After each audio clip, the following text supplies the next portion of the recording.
Hey everyone, I'm Armor Gaming, welcome back to my channel and welcome to Monster Analysis. Up for analysis today is a legendary water monster known as H2O Delirious. Delirious, out of his mind, brutal, relentless. This assassin will even kill his friends if necessary in order to get where he's going. Wow, here we have this little guy as a child, as a teen, as an adult. He definitely looks like a tough vicious monster, so let's check out his stats. His power comes in at 3003, which is honestly one of the lowest powers for legendary water monsters. In fact, it's the second lowest. He's only stronger than Lord of Atlantis, who, as many of you know, is one of the original legendary monsters. So it's kinda weird, his description calls him an assassin, yet his power is rather low. His life comes in at 27,747. And as of the time I'm recording this analysis, there are 17 water legendary monsters. This puts him in 11th place, tied with Frostbite. His speed is 3,432, and this speed actually puts him in 6th place, tied with Vanoss. And overall, considering water monsters, this is a really good speed, because the monsters faster than H2O would be Blob, Frostwrath, Kaolic, Anton, and Cabinfish. So every other water monster, besides Vanoss, who's tied with H2O Delirious, they're all slower than him. And I'm mentioning that because his skills, he has a lot of immobilizing skills, so we'll talk about that later. Unfortunately, his trait is not one of the best, it's immune to daze. And I say it's not one of the best because lots of water monsters tend to have freezing skills, so immunity to freeze would have definitely been a lot better, but nonetheless he was given immunity to daze, so that's that. So really quickly I'm gonna go over the default skills and the special. We have Delirious Scratch, Crazy Splash, and for his ultimate, Delirious Army. Deals very heavy special damage to all enemies, may stun and freeze all targets. This skill attacks multiple enemies, dealing 65 damage, and as for the negative effects this skill applies, it does both stun and freeze, which is really good. And the reason I say it's good, it might seem kind of redundant to have two immobilizing skills, but it's great because some monsters are immune to freeze, while other monsters are immune to stun. So having a skill that can do one or the other immobilizing effect, that is extremely good. Now currently for water monsters, the only water monster that's actually immune to freeze is Varna, but if we talk about it in the context of Team Wars, you never know what the other element can be. If the other element happens to be like metal or earth for example, there's quite a few of those monsters that have immune to stun, and if you're fighting against a water monster with immune to freeze, well, your ultimate Delirious Army can take care of both of them. And on top of that, even though this monster doesn't have the highest power, his damage is nice at 65, and it is special based, not water based. Now really briefly I'm going to talk about skills group 1. There's nothing really too interesting here with the exception of one skill. So we have H2O Scratch, Cranky Splashes, Comical Wave, and the only skill I really want to discuss is Cranky Splashes. Deals moderate water damage, removes 25% of stamina from target. You target a single enemy, dealing 35 damage, it costs 28 stamina, it has no cooldown, and it's a stamina drain of 25%. And the only reason I wanted to discuss this skill is because of that 0 cooldown and the fact that it removes stamina, specifically 25%. Now 25% might not seem like a lot, but you never know when that 25% can mean the difference between winning a game or losing a game. And again, this has a 0 turn cooldown, which means you'll always be able to use it. And as many of you know, no monster is immune to having their stamina drained, which means if you're going up against the General Thetis and you're faster than General Thetis, you'll be able to take away that 25% stamina, and that'll prevent General Thetis from doing stamina devours, which is basically General Thetis' main threat. Anyways, let's move down to skills group 2. We have H2O Scrape, deals heavy special damage, 55 damage, 28 stamina, no cooldown. Now this is a very vanilla skill. It doesn't deal any effect, it's not too weak, it's also not too strong, 55 damage is just right, the stamina cost is right, 28, but this monster isn't an attacker, so I really don't see any reason to be running this skill. We have a skill called Silly Splashes, deals low water damage to all enemies, may daze all targets, requires cooldown. This is an AoE dealing 30 damage, costs 35 stamina with a 4 turn cooldown, and this skill dazes all of the enemy monsters. Now daze is essentially 2 effects in one. It reduces the enemy's damage output by 25%, and at the same time it also reduces their accuracy by 25%. Overall, I would say this is a skill you may or may not want to run. In my experience, applying daze to the enemy monsters has definitely come in handy. Granted, the enemies still hit me more often than they would have if they were blinded.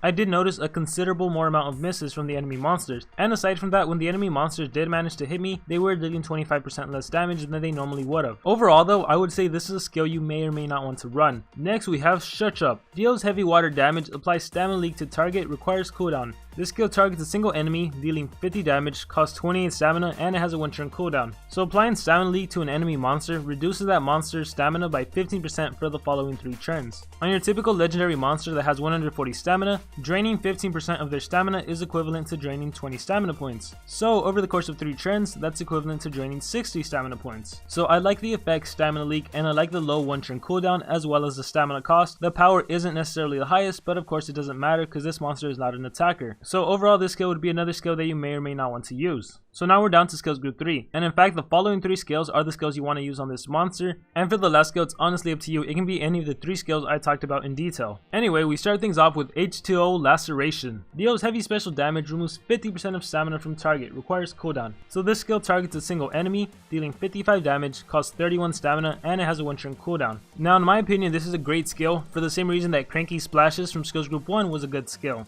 This skill removes 50% of stamina from the enemy target. H2O Delirious has a faster base speed than one common monster you'll always find in Team Wars, General Thetis. General Thetis has a base speed of 3,421. Now General Thetis, along with every single general, has the trait called Tough. When a monster has Tough, that means that negative effects are 35% less likely to land on them, which means if you try to freeze or stun General Thetis, there's a 65% chance you might miss. And if you do end up missing in Team Wars, there's a chance that General Thetis will do Stamina Devours and drain 100% stamina from all of your monsters, which many times can result in you losing the battle. So because H2O Delirious is faster than General Thetis and he has a Stamina Drain skill, that makes him really usable in Team Wars, especially because from my own experience, a lot of teams we go up against, they tend to have General Thetis on the defense team, and quite often you'll face off against a General Thetis that is already ranked up, because General Thetis was available in the team shop for as little as 800 coins at one point. So for those of you that were fortunate enough to breed H2O Delirious when he was available during the breeding events, and especially if you were fortunate enough to breed multiples of him, then this monster can be a prime choice for going up against all of those General Thetis.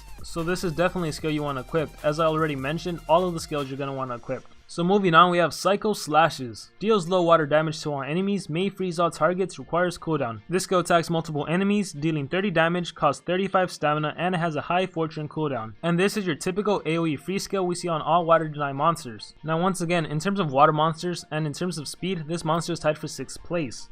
Of the 5 monsters that are faster than him, Cavenfish, Anton, and Kaolik, all those 3 monsters have an immunity to freeze trait, and all those monsters also have immobilizing skills. But as far as Team Wars are concerned, you'll generally run into a Kaolik or a Cavenfish. If not, it's General Thetis or a ranked up Varuna. That's not to say you can't run into the other water legendary monsters, but those are typical monsters you'll find in Team Wars. Now if the enemy has a Kaolik or Cavenfish on defense, then you will have to be extremely careful, and H2O would probably not be your go-to water monster, because 1, they're faster than you, and 2, they're immune to freeze. However, Kaolik and Cavenfish haven't necessarily been the easiest monsters to rank up, and as I already mentioned, H2O Delirious, it depends when you're watching this video, he was available in a breeding event, so if you were able to get a few of him and rank him up, then he might actually be better because his following skill is called Stunning Wave. And Stunning Wave deals heavy water damage, may stun target, requires cooldown. This skill deals 55 damage to a single enemy, it costs 31 stamina, it has a 1 turn cooldown, and it stuns. So once again, the only water legendary monster immune to stun would be Varuna, who has a base speed of 3,399.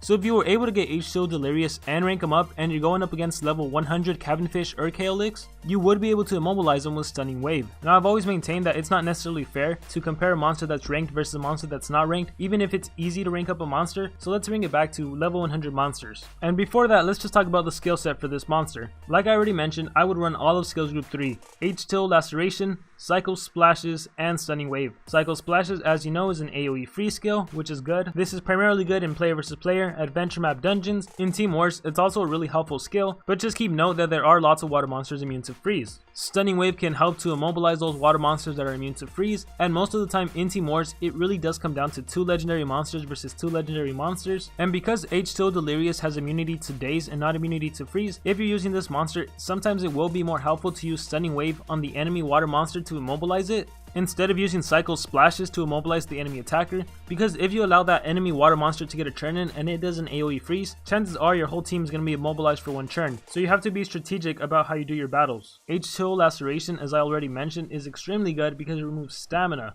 which means if you're going up against General Thetis, you'll be able to prevent it from doing Stamina Devours. How good is that? As for your 4th skill, it can be either Shush Up, Silly Splashes, or Cranky Splashes. And from these 3 skills, I really don't think one skill is better than the other. When you look at Shush Up, it does Stamina Leak, which may or may not come in handy. But looking back at skills group 3, both of these skills have a 1 turn cooldown, which means if you do Stunning Wave, you'll be able to do H2O Laceration, and then you'll be able to do Stunning Wave next turn. So if you wanted to, you could just cycle between these 2 skills during the duration of a match. The 1 turn cooldown is great. Plus when you stun a monster they become immune to stun for the next turn, so that's when H2O Laceration can come into play. But when we look at the other 3 skills, that's not to say they don't have some advantages. Stamina Leak could help you against a monster that gets an extra turn like Voltic or Zyla, but at the same time Zyla and Voltic, because they are Thunder, they would most likely take out your H2O Delirious. Nonetheless, it could still come in handy, especially if you give Stamina Leak to a monster, plus drain 50% of their stamina with Laceration, so that's an option. Silly Splashes gives daze to all of the enemy monsters, which can also come in handy, specifically because of that minus 25% accuracy. My only main argument against Silly Splashes is that I really don't see a time when you would use this skill, because you can imagine for the majority of the games, you're either going to start off with Cycle Splashes or Stunning Wave,